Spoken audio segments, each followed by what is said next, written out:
Os livros de Esdras e Neemias. Na maioria das Bíblias modernas, esses livros são separados, mas essa divisão aconteceu muito tempo depois de terem sido escritos. Originalmente foi um trabalho só, escrito por um único autor.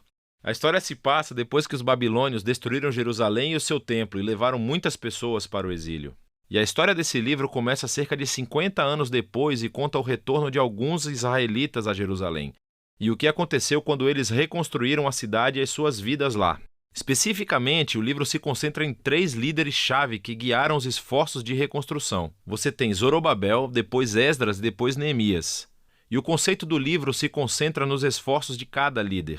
Zorobabel leva um grande grupo de pessoas de volta a Jerusalém para reconstruir o templo. E cerca de 60 anos depois, Esdras chega a Jerusalém para ensinar a Torá e reconstruir a comunidade. E depois dele vem Neemias, que lidera a reconstrução das muralhas de Jerusalém. E essas 3 histórias são projetadas para serem paralelas. Cada uma começa com o rei da Pérsia solicitado por Deus para enviar o líder a Jerusalém, e ele oferece recursos e apoio. E cada líder encontra oposição nos seus esforços, as quais eles superam, mas de uma maneira que leva a um estranho anticlímax em cada uma das 3 partes. Vamos voltar onde tudo começou e ver como tudo se encaixa.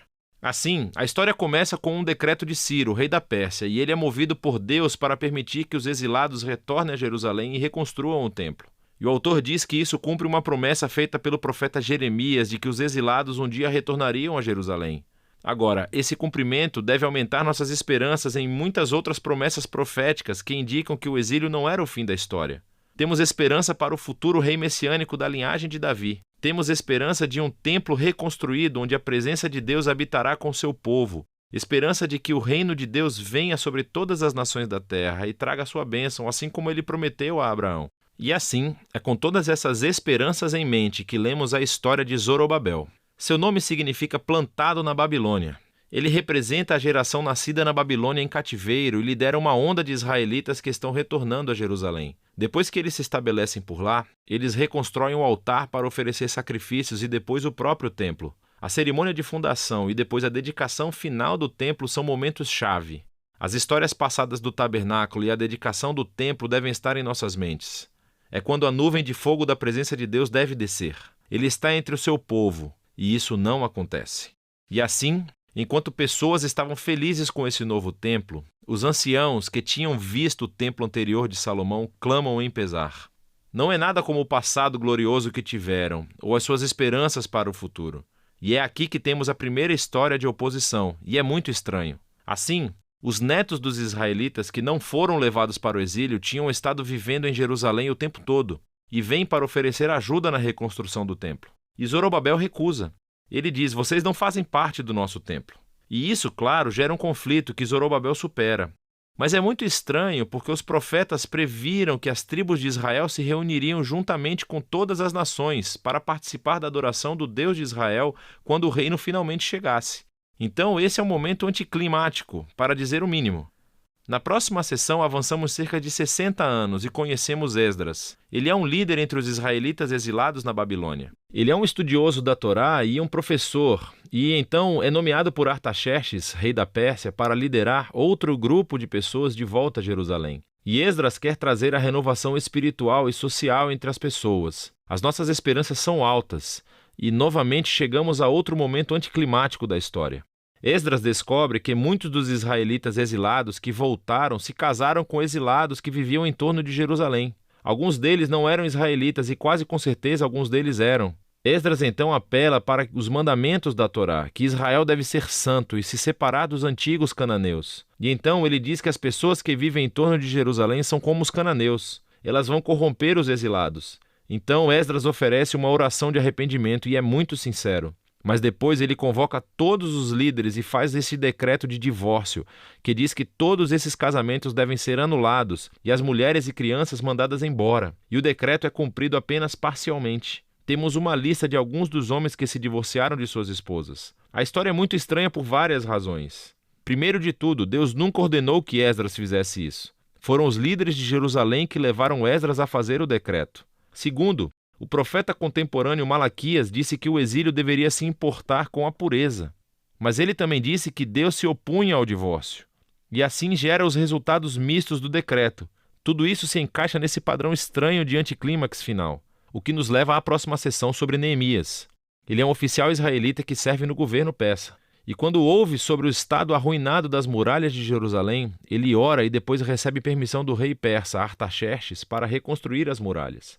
O rei até lhe dá uma escolta armada e todos esses recursos. Então, depois de chegar a Jerusalém, ele começa o projeto de construção e também enfrenta a oposição das pessoas que já moravam em Jerusalém. Mais uma vez, estamos diante de uma tensão no meio da história. O profeta contemporâneo Zacarias disse que a nova Jerusalém do reino de Deus seria uma cidade sem muros, que a presença de Deus a cercaria, que as pessoas de todas as nações se juntariam ao povo da aliança. Mas Neemias parece ter a visão oposta. Ele informa as pessoas ao redor de Jerusalém que elas não têm parte em Jerusalém.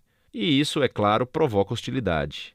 E assim, enquanto Neemias realiza a sua visão para a cidade com integridade e coragem, eles têm que construir a cidade com guardas armados para protegê-los. Será que esse conflito poderia ter sido tratado de forma diferente? E isso tudo leva à conclusão do livro em 2 movimentos. Primeiro positivo e depois negativo. Esdras e Neemias juntam forças para promover uma renovação espiritual entre o povo. Eles reúnem todos os exilados em um festival durante 7 dias, onde leem e ensinam a Torá a todas as pessoas. E depois eles comemoram a antiga festa dos tabernáculos para lembrar a fidelidade de Deus desde o êxodo e as jornadas no deserto.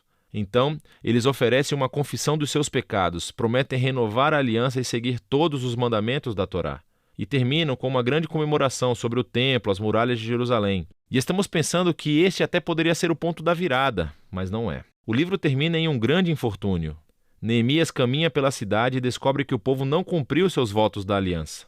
Assim, o trabalho de Zorobabel é desfeito e ele descobre que o templo está sendo negligenciado e ocupado por pessoas não qualificadas.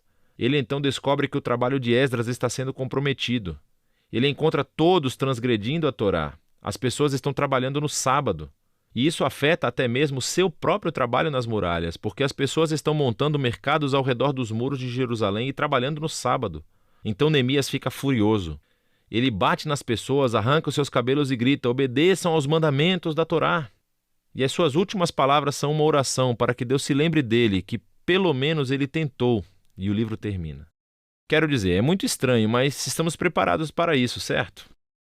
Esses momentos anticlimáticos foram entrelaçados intencionalmente no conceito do livro. E assim levanta-se a questão: o que esse livro contribui para o enredo da Bíblia? Bem, lembre-se, o livro começou aumentando as nossas esperanças nas promessas proféticas sobre o Messias, o templo, o reino de Deus. Mas nada disso acontece. Então, mesmo que Israel esteja de volta na sua terra, o seu estado espiritual parece inalterado desde antes do exílio. E apesar de Esdras e Neemias fazerem o seu melhor, as suas reformas políticas e sociais entre as pessoas não abordam as questões centrais de seus corações. Então, esse livro está apontando a mesma necessidade destacada pelos profetas Jeremias e Ezequiel, que o que o povo de Deus precisa é uma transformação holística dos seus corações, se eles algum dia vão amar a Deus e obedecer ao seu Deus. E assim o livro termina de uma forma deprimente, mas obriga você a continuar lendo os livros proféticos para descobrir o que Deus vai fazer para cumprir as suas promessas da grande aliança. Mas por enquanto, esse é o livro de Esdras e Neemias.